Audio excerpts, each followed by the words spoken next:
What? I turned my head sharply to look at my wife, Carol. What did you just say? I asked, not believing what I had just heard.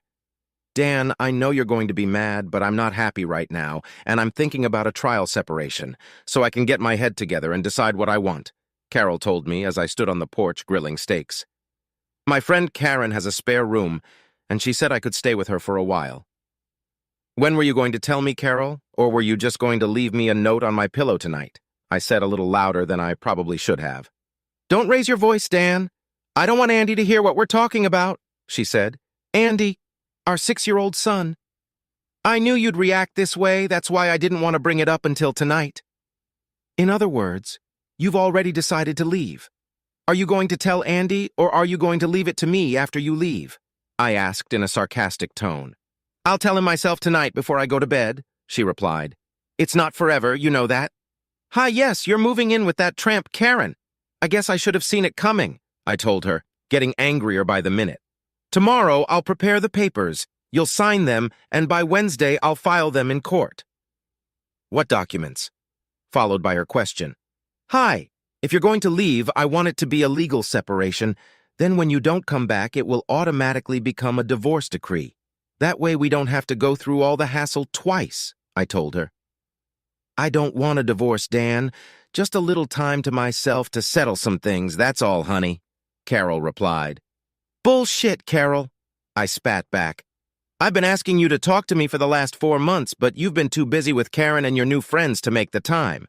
Now you want to move in with your new friend Karen to do what you've probably wanted to do for the last 6 months. I was now yelling. But you won't do it with my blessing, and I'm certainly not going to stand by and get cuckolded by you or anyone else, I said, slamming the lid of the grill shut. It wasn't going the way Carol had expected. She knew Dan would be angry, but she thought she could convince him that this would be an experience for both of them. But now it was blowing up in her face. Dan, please, was all Carol could squeeze out before he raced away in anger, leaving her to watch the grill. Taking the steaks off the grill and putting them on a plate, she went looking for him. She found Dan upstairs in their bedroom. He was literally tossing all of her clothes and everything else and carrying them into the spare bedroom. "Three, beat your shit and get the hell out. I don't care anymore," I yelled at her. "I'll send the papers to your office, sign them, and get them back to Keith, the lawyer I'd been dealing with for the last 6 years. Don't worry, I'll take Andy to dinner so he doesn't have to watch his mother abandon him," I said, grabbing my coat and son before heading to my car. "Karen, this is Carol," she began. "Dan took it badly, really badly, and he's threatening to divorce me," Carol said, tears welling up in her eyes. "I told you he wouldn't be happy, but he'll come around soon, so don't worry," Karen told her over the phone. "Heck, in a couple weeks he'll be begging you to come back, and then you'll have him right where you want him." "I hope you're right, Karen, because right now he's ready to throw me out the door and start the divorce papers," she said hesitantly. "I need some rest, but I don't want to break up my marriage," Carol said. "I'll come and help you with your things," Karen told her. "The sooner you are alone away from him, the sooner you will realize what you really want." With that, Karen drove up, helped Carol pack most of her things, and they were out of the house before Dan and Andy returned. I saw this coming a long time ago. Carol and I were both accountants and had met 8 years ago when we were both auditing a troubled company. We each represented a different bank that had a controlling interest in the failed company. We worked together and ended up having lunch and dinner with each other almost every night. It took us a full week to finish our background checks, and by then we discovered that we really liked each other. Carol was about 5 feet 6 inches tall with brown hair and weighed about 175 pounds. She had a pretty face, but she was a little stocky. I was about 5 feet 8 inches tall, about 195, and at 22 I already had a spare tire around my waist from eating fast food every day. We were made for each other. 4 months later we were married, and 8 months later Carol found out she was pregnant. Carol had a difficult pregnancy, was bedridden for the last 5 months, and gained a ton of weight. By the time she gave birth to Andy, she had ballooned to almost 250 pounds. I, however, never said a word. I loved E regardless of E weight.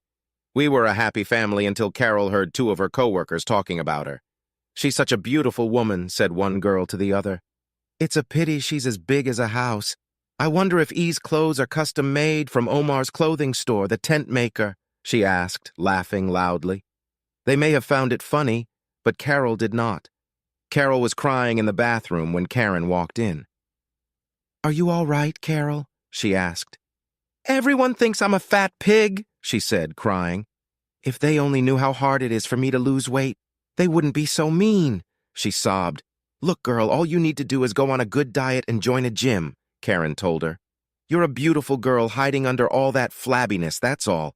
You just need to make a decision and do it. And Carol did. I kept the books for a local gym and got a lucrative membership, so we joined a workout the following week. The gym had a kids' room, so we could take Andy with us after work when we both went. Carol was an obsessive woman and worked out 6 days a week, while I could only manage 3 a week. Then Carol went to the doctor and got a prescription for weight loss pills. I didn't like it, but Carol was on a mission to lose weight. 8 months later, Carol had lost 125 pounds and looked fantastic. She had bought a whole new closet, and everyone, including the men at her job, said she looked great. That's when the trouble started. We were at a Christmas party in Carol's company when the shit hit the fan.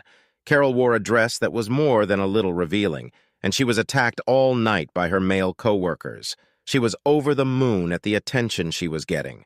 When a group of guys caught her under the mistletoe, she must have kissed a dozen before I came over and put a stop to it. Carol probably had too much to drink and didn't even notice that the guys' hands were on her while they were kissing. I took Carol's hand and told her it was time for us to leave. She didn't want to leave right away and made a little scene. Carol, I'm leaving right now, with or without you, I finally told her. She softened, but I could tell she was furious. On the way home, we had a big fight. Carol, you acted like some cheap tramp today. I, like everyone else, saw those guys wrapping their arms around you, and you did nothing to stop them, I yelled. It was just innocent fun, nothing special, she replied. Not from where I was standing, I replied. How would you like it if I kissed and grabbed some girl? I asked, even though I knew she was too drunk to listen to reason. That night, Carol felt sick. Luckily, she had time to take off her new dress before she threw the cookies away. The next morning, she looked awful and apologized to me, saying it would never happen again. But it did. I just wasn't around for the next time. Carol started stopping after work on Wednesdays for a bachelorette party. There were 7 girls, some married, some not, who stopped for a couple drinks at Tony's after work. It started out with her having to be home by 6:30, but that soon stretched to 7:30 and finally to almost 9 o'clock in the evening.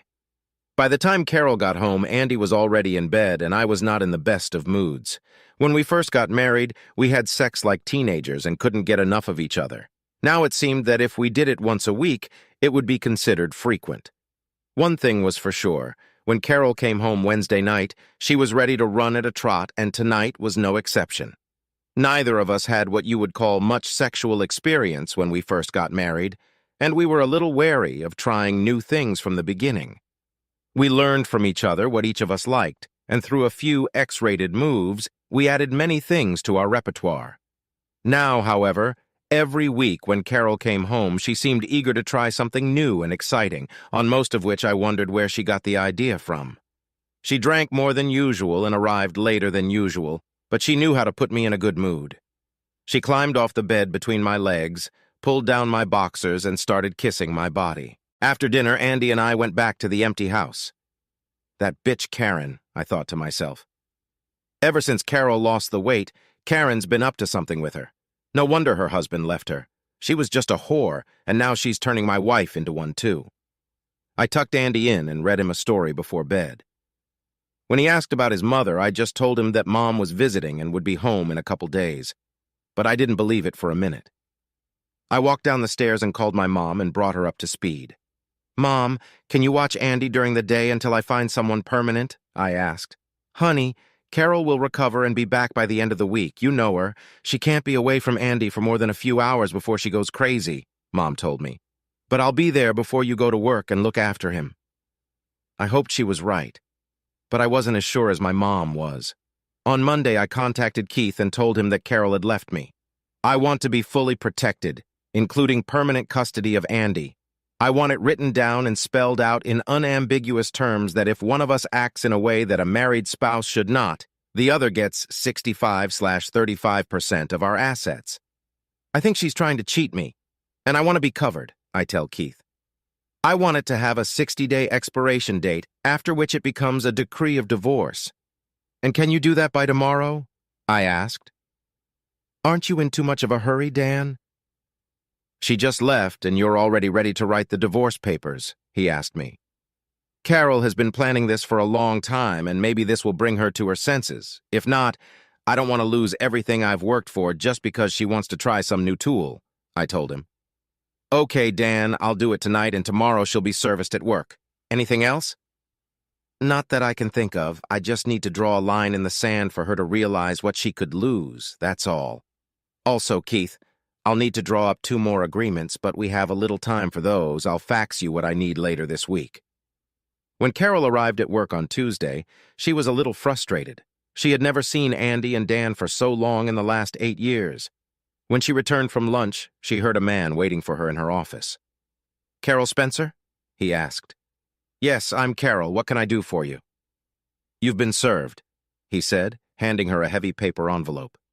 Carol spent the next half hour discussing all the terms and division of property described in the separation decree, although it looked more like actual divorce papers.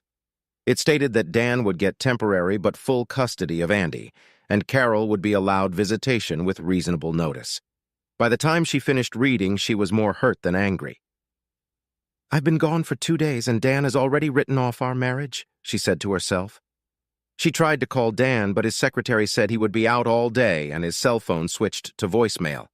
At that moment, Dan was home, changing locks, dealing with the division of their finances, and crossing Carol's name off his insurance and 401k.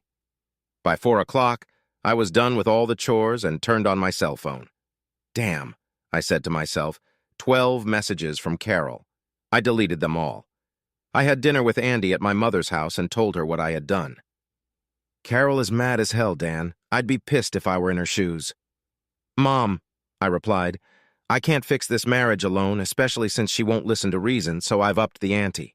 She started this mess on her own, but I swear to God I'll end it if I find out she's cheating on me. I used to trust her, but now I wouldn't believe a word she says. So right now, I'm protecting my son and myself. If we get back together, it will be great. If not, I'll hold all the cards.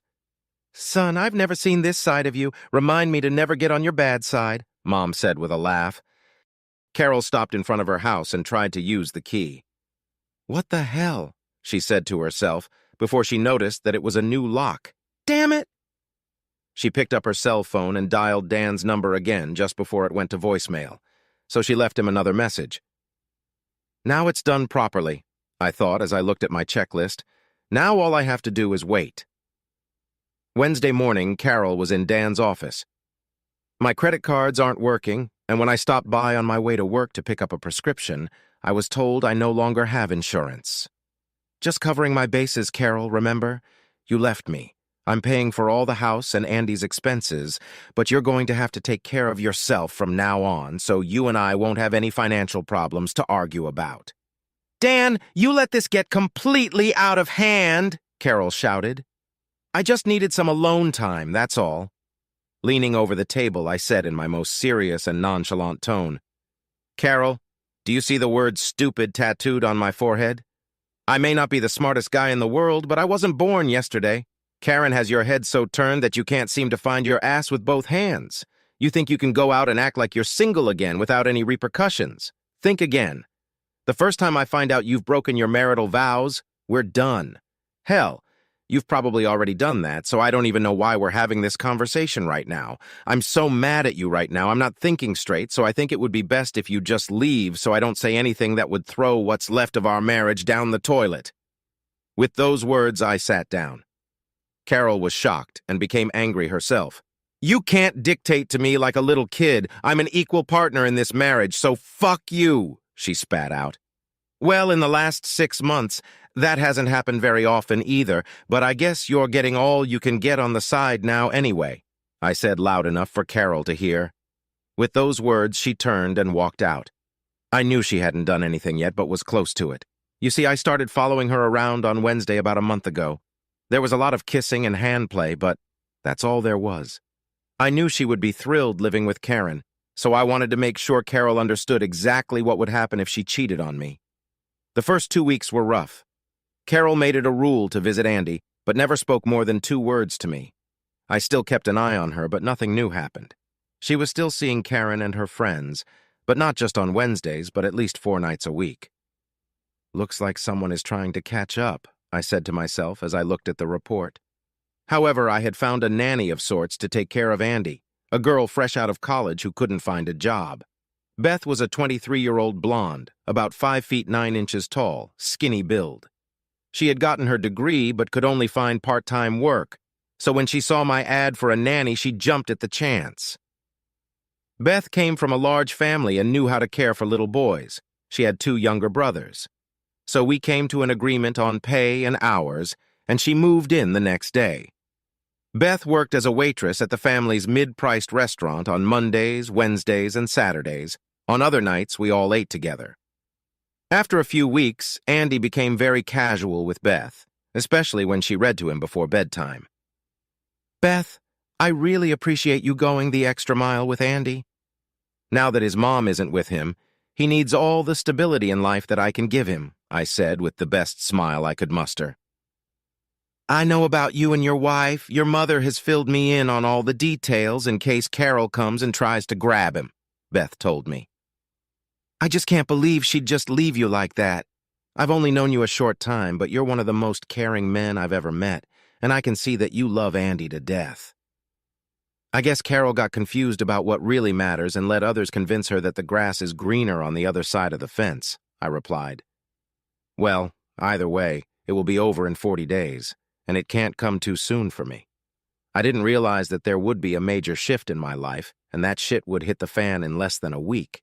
Tonight was magical, and my head is spinning with all the things I wish I could do right now, but to my dismay, it's not going to happen tonight," I told her.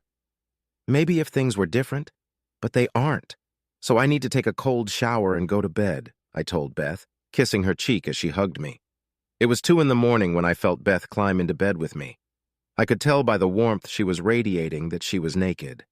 I wanted to say something, but she put a finger to my lips. "I know we can't do anything today. I just want to be near you, that's all," she said as she hugged me. The next morning, I woke up alone.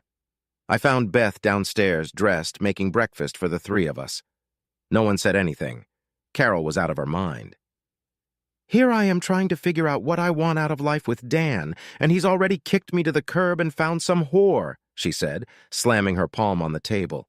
She had made the mistake of mentioning this to Karen, who had told her that all husbands cheat on their wives and that tonight they should go out and celebrate her newfound freedom. She didn't feel like going anywhere and partying tonight, and she really wanted to talk to Dan, but he was always at some other damn meeting. Carol and the group met up at Tony's again, and it was packed as usual. After a couple drinks, most of their company headed home, but not Carol and Karen. A couple of good-looking guys were trying to claim her, and Karen was already making out with one of them. The other guy had her on the dance floor, and when the slow dance started, she melted into his arms. His warm hands slid all over her body, and Carol felt herself slowly succumbing to his flirtations. It had been a long time since she had been with a man, and this guy was stunningly handsome, had the body of a Greek god, and wanted her as much as she wanted him. She never stopped him when he kissed her while dancing. She never once stopped him when he led her to the corner of the dance floor and pinned her against the wall. But she should have stopped him when he ran his hands under her dress. Yes, she should have stopped him, especially since Dan's hired private investigator was taping the whole thing. The 4 of them went back to Karen's place, and although Carol was now lying naked on the bed next to him, she finally came to her senses. I just can't, she said. "I'm still married, and I still love my husband no matter what," she said, ignoring his objections. So he left her alone, and Carol took one of 2 cold showers that night. On my computer screen, I saw pictures of Carol, the last one showing the 4 of them entering Karen's apartment. I emailed them to my attorney and told him to get the papers together, but put them off until Monday.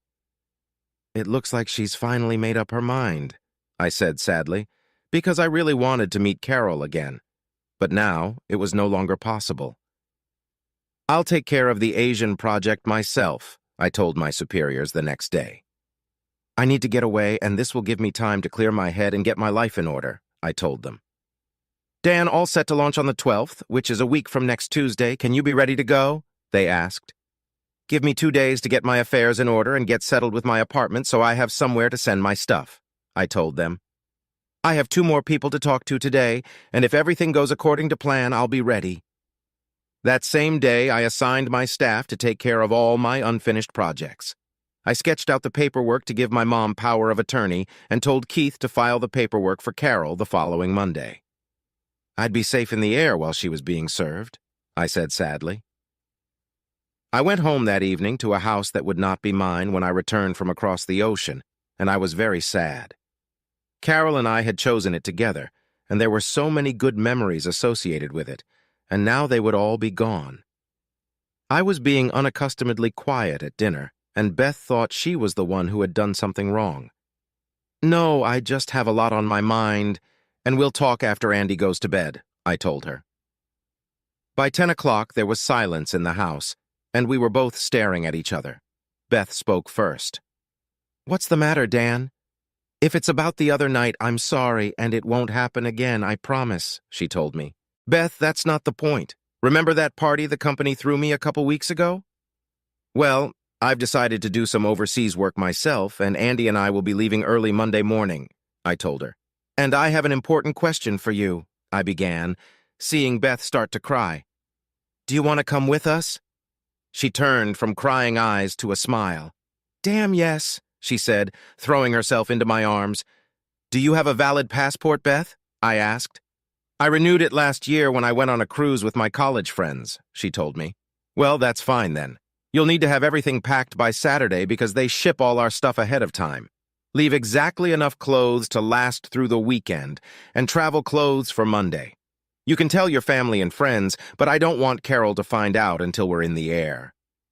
I'm not sure it's totally legal to just take Andy with me and leave, but I'll do it anyway. I'll answer any questions when we get back, I told her. That same evening, I met with my mother and explained everything to her, including giving her my power of attorney. Carol will probably be okay Monday afternoon, but I still want you to put the house on the market next week. Keith will send you a copy of the papers I'm sending Carol, and if she has any questions, just tell her to talk to Keith. Are you sure that's what you want, Dan? Don't you want to try to work it out with her? Mom asked. She made her own bed, and now she can sleep in it with whoever she wants, I said. Are you taking Beth with you? She asked, trying to get the last phrase out of her son. I don't know exactly where we're going, but she makes me smile and keeps me sane. Other than that, I might have some real feelings for her, and that's all I'm going to say. We'll be there Sunday night, so you can say goodbye to Andy, I tell her. On Monday, Carol was trying to get Dan on the phone when she was told at work that he was busy on some special outside project but would give him a message. So what the hell is he doing? She thought, trying unsuccessfully to reach him. Carol Spencer? The man asked. She nodded. You've been served, he said, holding out an envelope to her. Now what? She asked, opening the envelope. There was a short note from Dan saying that he had made a decision. I hope you have a wonderful life, was how he ended it. And then she saw the pictures. Oh shit, was all she could say. Where the hell did he get those pictures, she thought. That son of a bitch must have been following me, she said as she flipped through them. They weren't the kind of pictures you wanted to see your wife with another man. But I've never slept with him. I have to make him realize that, she told herself.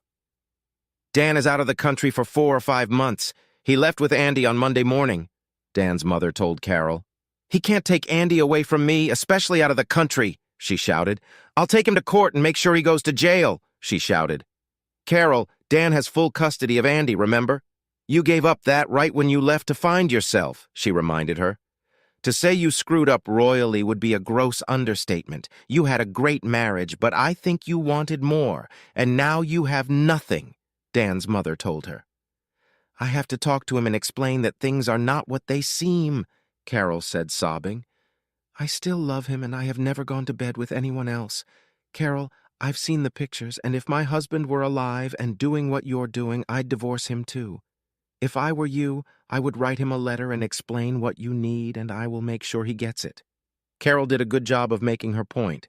In that, alcohol played a big part and that she stopped it and hasn't gone all the way with anyone since she left. Carol said she still loved me and would wait for me to get back to her. I replied short and to the point. Carol, you haven't been my wife since you lost weight last year. It's like you've gotten too good for me. You were absorbing all the men's attention and making me feel used on Wednesday night when you finally decided to come home to me.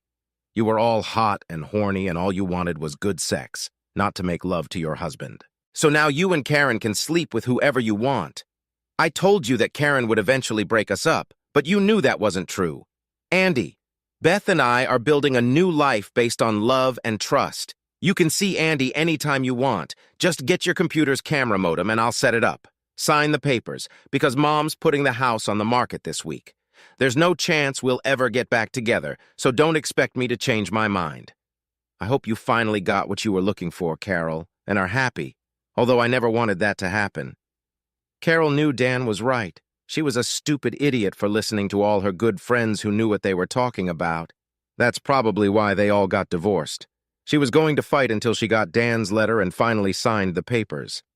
The irony was that 6 months later, Carol was back to the 175 pounds she had started with 2 years earlier, but no longer had Dan. I was happy.